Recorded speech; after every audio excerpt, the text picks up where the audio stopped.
இந்த படத்தில் வாய்ப்பு எனக்கு கொடுத்ததுக்கு முதல்ல ப்ரொடியூசர் ரமேஷ் சார், அவங்களுக்கு நான் ரொம்ப நன்றி தெரிவிச்சுக்கிறேன். அப்புறம் Hotstar Pradeep sir, Jagan sir, Naren sir, எல்லாருக்குமே நான் நன்றி தெரிவிச்சுக்கிறேன். சுரேஷ் சங்கையா வந்து எனக்கு காக்காமட்டிலேருந்து பழக்கம், அசிஸ்டன்ட் டைரக்டர்லேருந்து அவங்க பழக்கம் எனக்கு. இப்போ சொன்ன மாதிரி கடாயன் கருணை படம் வந்து சுரேஷ் சங்கையா முதல்ல எனக்கு தான் கதை சொன்னார் அந்த படத்தை. அப்போ நம்ம கொஞ்சம் பயந்தோம், ஏன்னா சரி நம்ம காமெடினா போயிட்டுருக்கோம் அதில் அப்படின்னு. ஆனால் நல்ல கதை அப்படின்னு. அதில் ஒரு கேரக்டர் சொன்னாங்க, அதாவது பண்ணலாம். நான் அந்த டைமில் கூப்பிடும்போது என்னால் போக முடியாமல் போயிடுச்சு, சில இடங்கள் கமிட்மெண்ட்டில். அது ட்ராப் ஆனதுனால நான் அதில் நடிக்க முடியாதனால ஒரு வேளை சுரேஷ் சங்கையா என்னை வச்சு ஹீரோவை பண்ணணும்னு முடிவு பண்ணது எனக்கு வந்து பெரிய பாக்கியம் நினைக்கிறேன். ரொம்ப லைவான டைரக்டர். நான் மணிகண்டன் சார் அப்பப்போ சொல்லுவார், காக்காமட்ட டைரக்டர் அப்பப்போ சொல்லுவார், அவன்கிட்ட நிறைய விஷயம் லைவாக நிறைய சொல்லுவான் பாபு அப்படின்னாப்புல. கடைசியாக நாங்கள் ஷூட்டிங் பண்ணிகிட்டு இருக்கும்போது ஒரு முறை எல்லாம் இந்த ஆர்டிஸ்ட்டுங்க, நிறைய நான் ஆர்டிஸ்ட்டுங்க எல்லாரையும் வந்து உட்கார வச்சு டிராக்டர்லேருந்து தள்ளிட்டு இருக்கேன். நான் சும்மா ஜென்ரலாக பேசுகிறேன், என்னப்பா பண்ணிட்டுருக்கான்னு பார்த்தா டிராக்டர்லேருந்து எல்லாம் கீழே வந்துட்டுருக்கான். ஏய் என்னடா பண்ணிட்டு அப்படி, லைவாக இருந்தால் தான் நான் சூப்பராக இருக்கும் அப்படின்னா, அதுக்காக என்னடா எல்லோரும் கீழே மண்ணு கொட்டுற மாதிரி கொட்டிகிட்டு இருக்கேன் அப்படின்னு. எல்லா விஷயமும் லைவாக பண்ணி ஒரு விஷயமும் இந்த படத்தை பெரிய அளவில் கொண்டு வந்தது சுரேஷ் சங்கையா. ஷார்ட் எடுத்துன்னே இருப்போம், கேமராமேன் வந்து சார் வந்து ஃப்ரேம் செட் பண்ணுற கேப்பில் ஆனால் இன்னொரு கதை இருக்குண்ணா அப்படின்னு, என்னப்பா அப்படின்னு, இதே முடியல போகணும் அப்படின்னு, கேளு அப்படின்னு அந்த 17 நிமிஷத்தில் ஒரு கதை சொல்லியிருக்காப்புல என்கிட்ட.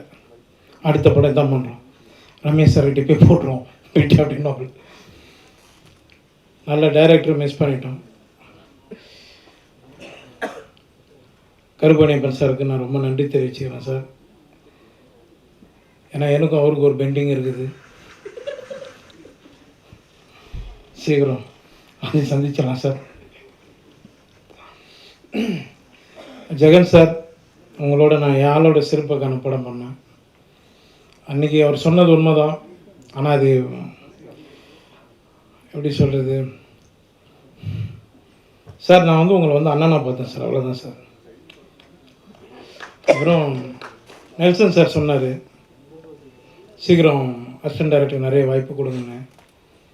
நான் நிறைய பேர் கொடுத்துருக்கேன் சார். சுரேஷ் சங்கையா அசிஸ்டண்ட்டு 5 பேர் எனக்கு கதை சொல்லியிருக்காங்க. அதோட பேர்லாம் சொல்லாதீங்க, யார் பாரு நண்பா, நீங்கள் ஒன்றும் சொல்லக்கூடாது இல்லை எல்லாருக்கும். ஏன்னா நானும் ஒரு அசிஸ்டன்ட் டைரக்டராக தான் வந்தேன் ராம்பாலா சார்கிட்ட லொல்லு சப்பாலேருந்து. அதனால் அந்த வழி எனக்கு தெரியும்.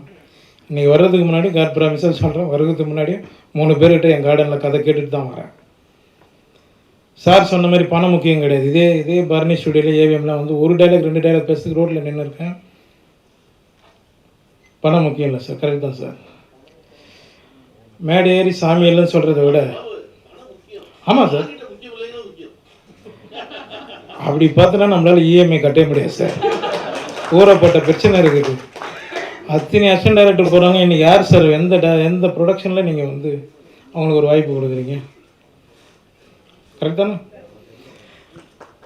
அதனால் அதை நான் வந்து முக்கியத்துவம் கொடுப்பேன் சார். எப்போவுமே எல்லா அசிஸ்டன்ட் டைரக்டருக்கும் எல்லாருமே நான் கொடுப்பேன். இன்னொன்று ஒரு சின்ன ஆசை அதிகம் பண்ணிகிட்ருக்கேன், எப்படியும் அதையும் எழுதிடுங்க நம்ம நண்பர்கள்லாம். ஒரு சின்ன கதை பண்ணி ஒரு அசிஸ்டன்ட் டைரக்டர் ஒரு வாய்ப்பு கொடுத்துருங்க சார், ஒரு ப்ரொடியூசரை பிடிச்சி. அதுக்குள்ளே யார் அதுக்குள்ளே யாரும் சொன்னாங்க, அது எப்படி இருக்குன்றாங்க. சுரேஷ் சங்கையா, நீ வந்து மறைந்தாலும் எங்களுக்குள்ளே இருந்துட்டு தான் இருக்கு. நான் அந்த பாப்பா வடிவத்தில் பார்த்தேன், பேச அந்த பாப்பா எழுதிட்டுருக்கு. எனக்கு எதுவும் சுரேஷ் சங்கையா ஃபீல் பண்ணுற மாதிரி இருந்தது அது. அப்புறம் நான் வந்து கடைசியாக வந்து குழந்தை பிறந்ததுக்கப்புறம் தான் இதுவானாப்பில். நான் அந்த குழந்தைக்கு ஒரு இது பண்ணுறேன்னு சொல்லி நான் அசிஸ்டன்ட் டைரக்டர் எல்லோரும் அந்த ஃபங்க்ஷனில் சொல்லியிருந்தேன். இப்போ அதை நான் பண்ணி ஆகணும், ஏன்னா அவங்கள மேடம் இப்போ தான் பார்க்குறேன், அவங்க ஒய்ஃப் நேரில். அது உங்கள் முன்னாடியே நான் பண்ணிடலான்னு இருக்கேன். பண்ணலாமா சொல்லுங்கள்?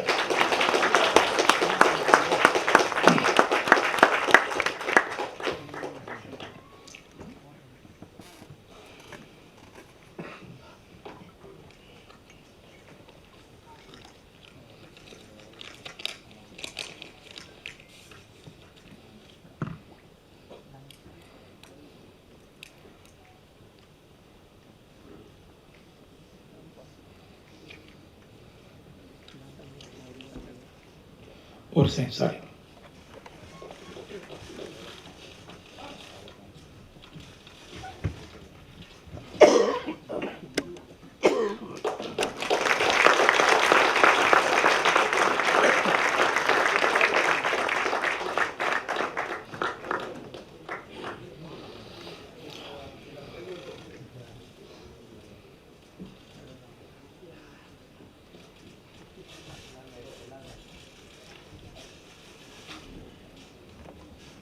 ஒன்றும் இல்லைங்க, அவ்வளோதாங்க.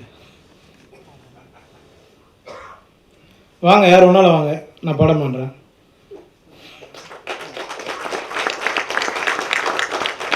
நான் ஒரு நம்பிக்கை வச்சுருப்பேன் சார். இன்னும் நான் மேடை ஏறி சாமி இல்லைன்னு சொல்கிறத விட மலை ஏறி சாமி கும்பிட்டுலாங்க. நான் வணங்குற முருகனை நம்பி இந்த படம் வெற்றி அடைய எல்லோரும் வேண்டிய. தேங்க்யூ. மனித கடவுள் சாய்ராம் அப்படின்னு சொன்னாங்க. ஆனால் உங்களுடைய பேட், அதை கெட்ட எண்ணங்கள் அப்படின்ற மாதிரி மற்ற தகவல் பரவுது. நான் மேடையில் இப்போ பார்த்தீங்கன்னா டைரக்டர் இல்லாத இடத்த வந்து நீங்கள் நின்று அவங்களுக்கு என்ன செய்ய வேணும் அப்படின்றதுக்கு முன்னாடி நின்று செய்கிறீங்க. பட் இந்த மாதிரியான தகவல் ஏன் உங்கள் சைட்லேருந்து வெளியே வர மாட்டேன்? உங்களை பற்றி தவறான தகவல் மட்டும் முன்னாடி வெளியில் வரட்டும், அப்படியே வரட்டும், தவறாக வரட்டும், தப்பு கிடையாது. எடுத்து போல உனக்கு என்ன கிரிக்கெட் ஃபங்க்ஷன் நான் வரணும் ஊருக்கு, ஏதாவது செலுத்திக்க நோட்டீஸ் நான் ஒன்றும் பண்ணாத போல. இல்லைண்ணே, உனக்கு தாம்பரத்தையும் நான் வரேன். இல்லை அது ஒரு வாரமாக கேட்டுல நான் வரேன், அது ஆஃப் பண்ணு. இல்லைண்ணே, வானா நான் சொல்றதுக்கு உண்மை என்ன கேட்டேன்னு எல்லாத்தையும் உங்க சொல்லுங்க. எலெக்ஷன் டைம்ல தண்ணி டைம் வருது. ஏன்னா ஏற்கனவே மண்டேலா ஒரு ஓட்டு வந்து என்ன வேலையை செய்யும்ன்றத மண்டேலால சிறப்பாக செஞ்சு காமிச்சிங்க.